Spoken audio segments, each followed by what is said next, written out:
host of the Gridiron.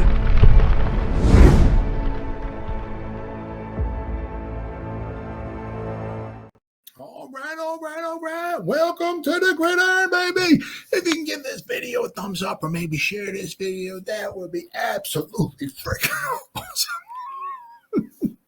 If you subscribe to my channel, thank you. If not, please go down below, hit the subscribe button, hit that bell icon. That way next time I go live or if I put a video out, you'll be notified.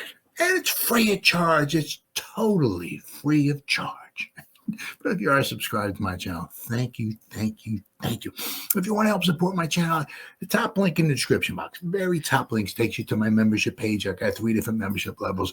Each one has their own little perks to them. So if you want to help support my channel, it would mean so much to me. I thank you in advance. Thank you. And then also, just underneath the membership link, takes you to my Facebook group. It's called the New York Giants of Gridiron. It's my Facebook group. We have over 9,400 members in the group. It's doing simply marvelous, might I add. Basically, if I'm alive and breathing, and if I got internet access, I'm putting stuff in that group darn near 365. It's called the New York Giants of Gridiron. It's my Facebook group. Please join it. You will not be dissatisfied. I promise. All right. Wow. It didn't take Daniel Jones too long to find a team. It was, I mean, everybody was saying, and from the articles I was reading and all this stuff, and it makes a lot of sense. I'm going to go over, I saw that there was a couple of, figures, but apparently, I guess from Shefty, right, Mr. Know-It-All, he came out with the latest figures. I'm going to go over that on what the Vikings are paying Daniel Jones.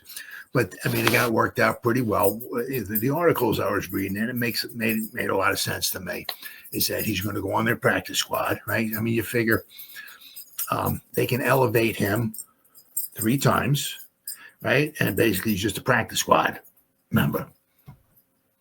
To elevate him the 4th time, now he's part of their team. He has to pick up pretty much like, I guess, whatever his salary is that the Giants would owe him, I guess, at the time that they would pick him up. But it looks like, as I said, I'll show you with Shefty, what he says.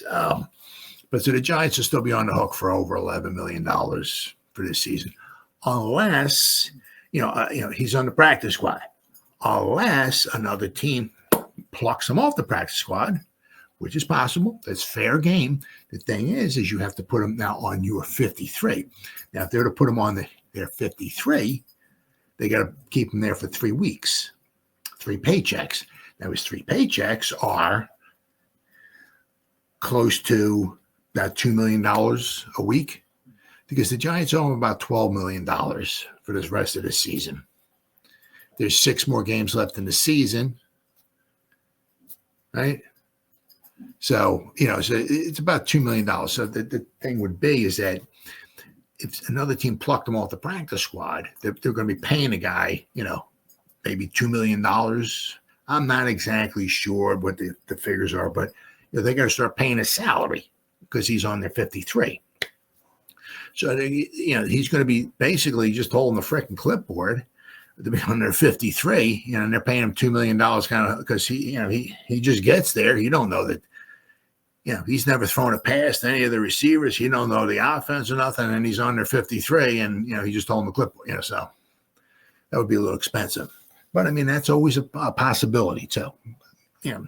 Not likely, but it is a possibility. But what the Vikings might wind up doing is you got, maybe to have him on the practice squad for maybe 3 or 4 weeks. And if need be, the last 3 weeks of the season, they can bring him up 3 times and he's still a practice squad member, right? And he's still on the cheap, right? Now, if I can file, here we go. Now, as I said, I saw a figure that where the Vikings were going to pay him $100,000. And I don't know if the rest was the Giants was going to come off with the Giants. The Giants owe him like 11.9 or something like that. And then I saw an article where the Vikings were going to pay him $100,000, meaning that the Giants are only on the hook for 11.8 this season. But now they got this new one here from Shefty. Contract update. Daniel Jones is signing a one-year deal with the Vikings through the remainder of the season for $375,000 per source. Where his source is, who knows. He will start out on the Vikings practice squad, and Jones could sign with another team if another team's starting quarterback went down in the next 3 weeks. Jones is still scheduled to become a free agent at the end of the season. Now, the thing is, with the Vikings is that, at the end of the season, they only got McCarthy as the only quarterback who they have signed. Darnold isn't signed anymore. Daniel Jones isn't, just the rest of the season, so the Vikings have some interesting, decisions to make. But then again, that's the Vikings, right? But so Daniel Jones, they're 9-2 with Sam Darnold, right? So their coach is doing pretty good, right? He had them 2 years ago. They were a very good team 2 years ago. They were not a phenomenal team. They had their flaws their passing defense, I think, was really bad. Just try to remember. That's why one of the reasons why, Daniel Jones had I think over 300 yards passing in the playoff game. Oh, what's up, buddy? If any coach that can quiet his mind and give him an answer. Yeah. So he's probably quite possibly in a perfect spot. Now, the thing is that, who knows? At the end of the season, if Daniel Jones might want to go there and stay there. Now, I don't know what they would wind up paying him. He ain't getting no $40 million, but he could be a bridge quarterback. Maybe, if he's, to help out McCarthy. Who knows? But he's going to have to definitely get over, fix some of those hiccups that Daniel Jones has been having. Yeah, well, good for him, man. Oh, yeah. But, he's going to have to get over some of those hiccups, that Daniel Jones has been having. Like if they call a flea flicker, the Vikings do, and Daniel Jones gets the ball, and there's two wide receivers running across the field. They're wide open. There's nobody within 35 miles of him. He's got to throw the ball. Now, if he's standing here like this, the guy that beat Illuminor, can't remember his name, was kind of, I don't know.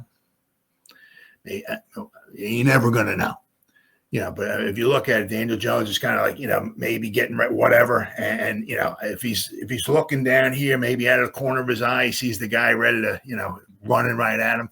So if he's shell shocked from last year, once again, you ain't never going to know. But in his mind, he's like, if I go like this, right, and he hits me, I'm going to get hurt. So maybe it's like, oh, let me just protect myself from,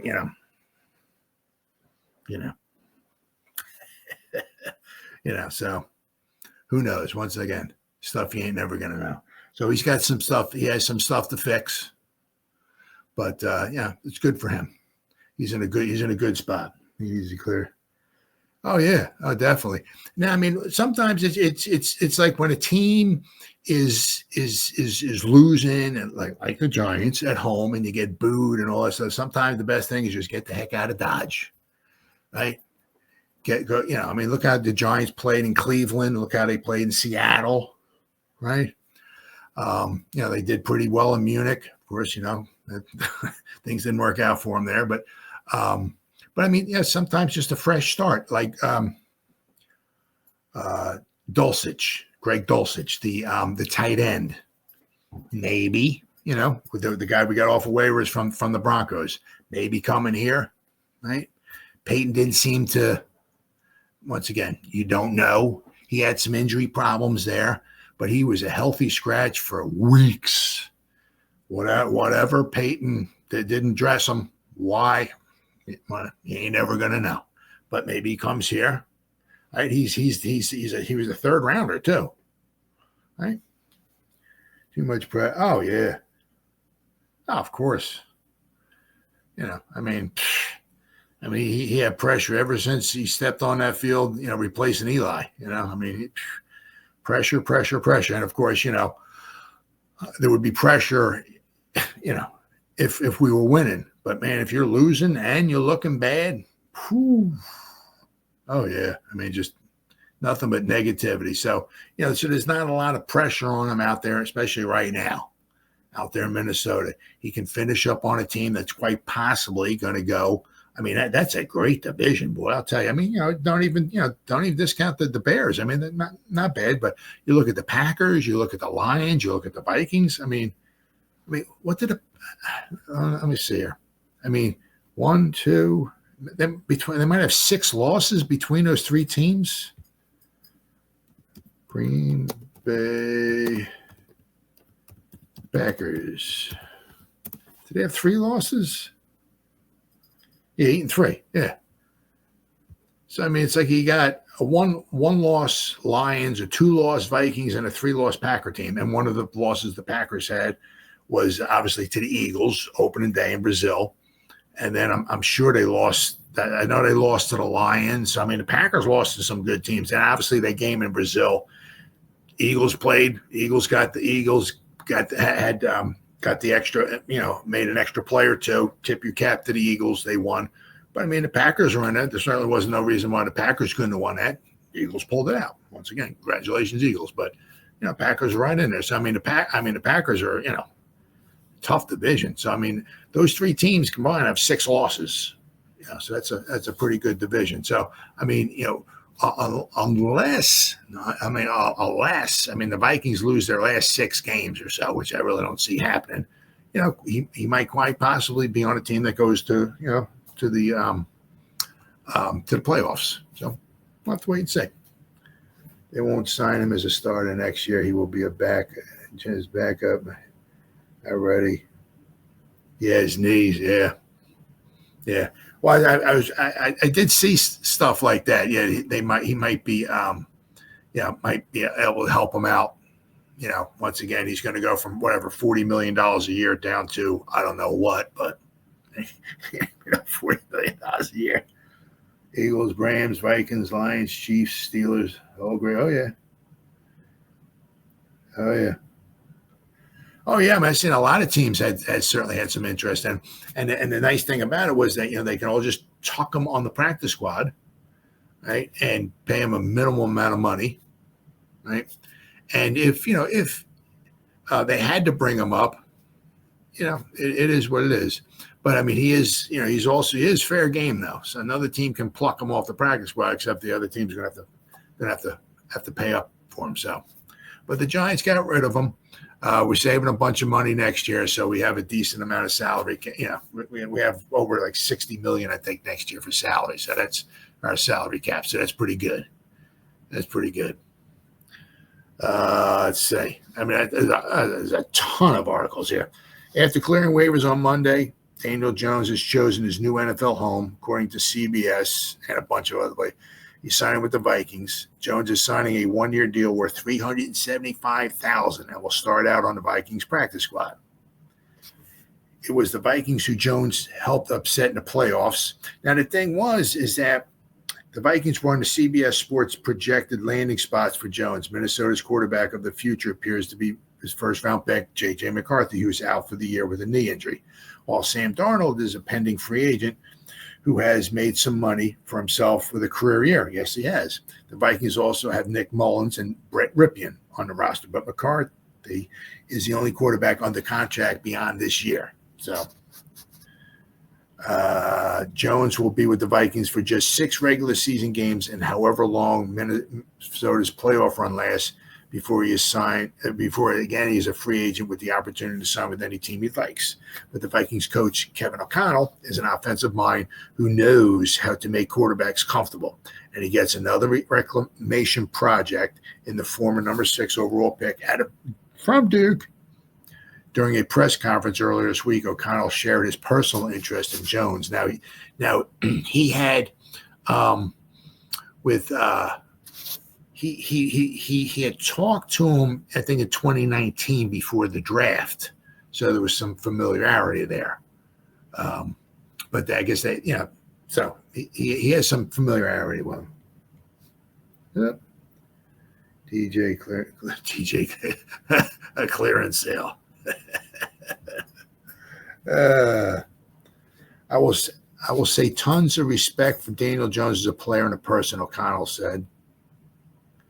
Got to know him through the draft process years ago, and I'm sure now that he's a free agent, there's probably a ton of league-wide interest in him. Daniel's going to make the decision that's best for him in his career moving forward. I'm sure he's working through that process right now. I can just say I've been a fan of Daniel's for a long time and hope whenever or wherever his next stop takes him, it's a good opportunity for him.